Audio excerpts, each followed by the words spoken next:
It's official. Hollywood is suffering through its worst box office in terms of tickets sold, perhaps in forever, at least in the modern era, since movie theaters were ubiquitous around America.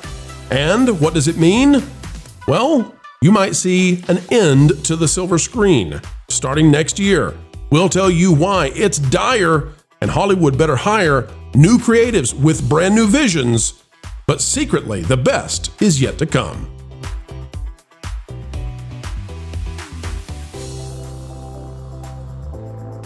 Hello and welcome back. It is a beautiful day, and it's all because you have come our way. An attitude of gratitude every time you spend time with us. Folks, we've got a big story today.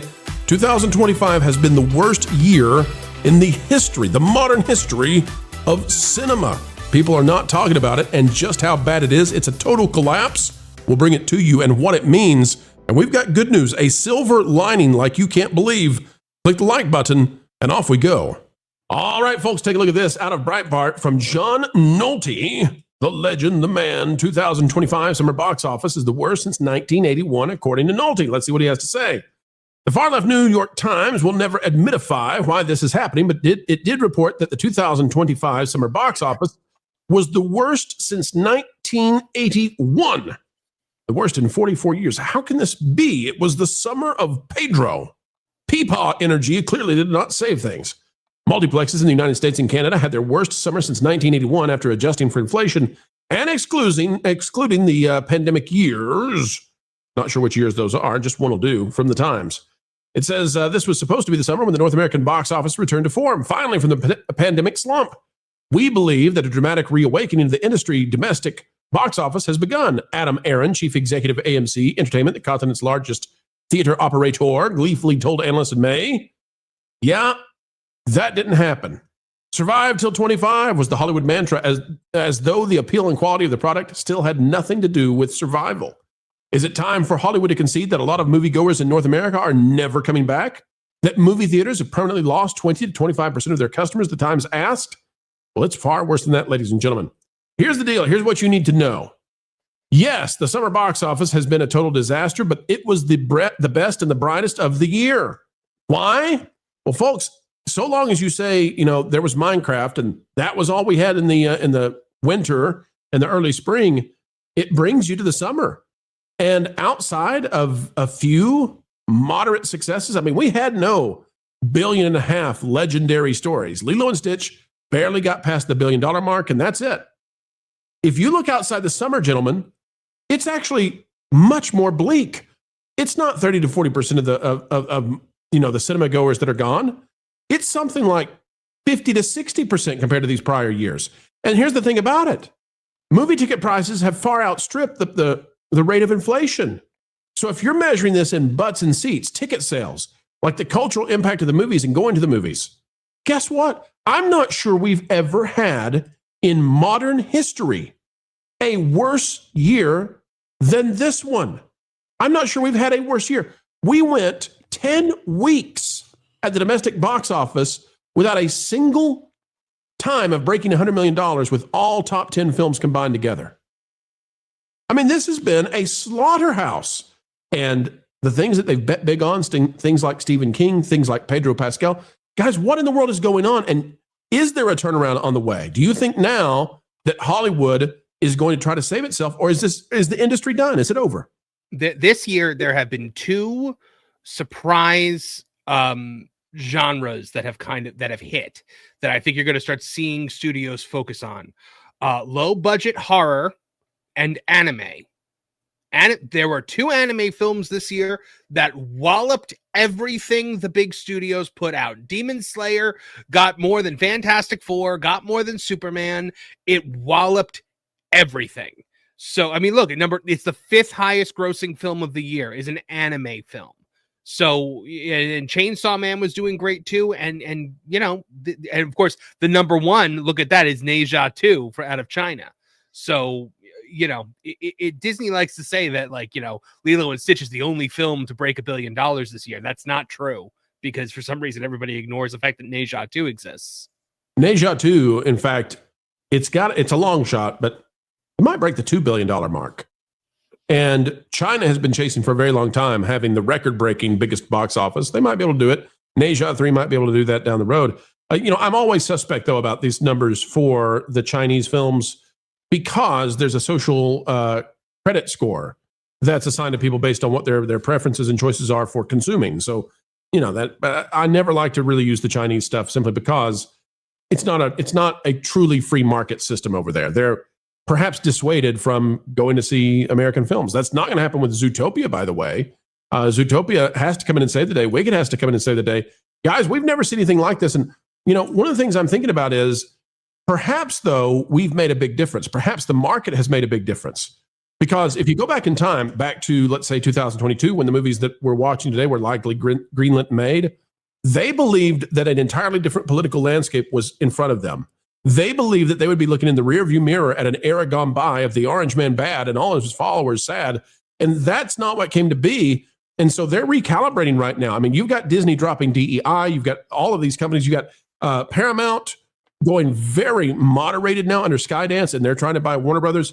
You could see a recalibration of Hollywood. And maybe this is like the late 70s, early 80s, where Hollywood was in a complete disaster. Maybe we might see a turnaround now where they, by sheer force of the fact that they're going to be out of business if they don't change something immediately, they may have to. And they may have to go back to telling us optimistic, universal stories that inspire the human spirit. Guys, is it wrong of me to be hopeful there? Do you think there's any chance that they will save themselves? If they do, we're not going to see it for probably another 3 years, because if they're shifting focus now in 2025 after the 2024 election, concept of creation, we're looking at least 3 years before we see a significant shift. And by then, I don't know how much of a film industry is is left. I think what these studios need to start looking at is fiscal responsibility and keeping budgets down. And maybe it means that some of these Hollywood celebrities can afford one yacht instead of two, because they get paid a little bit less. But I don't know if they're all going to stand for that. You're looking at movies that were successful this year. A lot of those movies in the top 20 that you showed, Pro, were not successful films. No, they're financial failures. Yeah, a lot of them were financial failures. If you look further down the list at a lot of these horror movies, for instance, that, had $20-30 million budgets, they didn't make as much as Captain America Brave New World, but it made a lot more money in profit. All right, so let's run through these and see, okay? Neja 2, big moneymaker. Yep. Lilo and Stitch made a lot of money because it was made on a crazy low budget. It was originally a Disney Plus show. Mm-hmm. Minecraft movie made a ton of money. Yep. Jurassic World Rebirth made money, not a huge amount though, surprisingly, because its budget's insane. Demon Slayer made a lot of money. How to Train Your Dragon, maybe a break even. 636. I bet they were expecting that to be $1 billion film when they first put it into production. F1 the movie, 631, made money. Superman lost about 100 million. Again, the expectation was set 3 years ago, whatever, that was probably $1 billion strong bet. Mission Impossible, The Final Reckoning, lost money.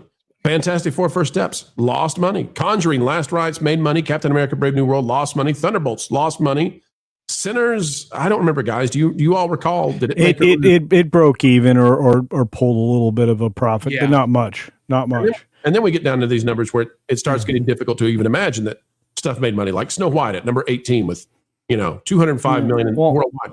Well, it's weird because Sinners, Final Destination, Weapons, we start talking about these low budget performing horror films that Marvin brought up right at the beginning.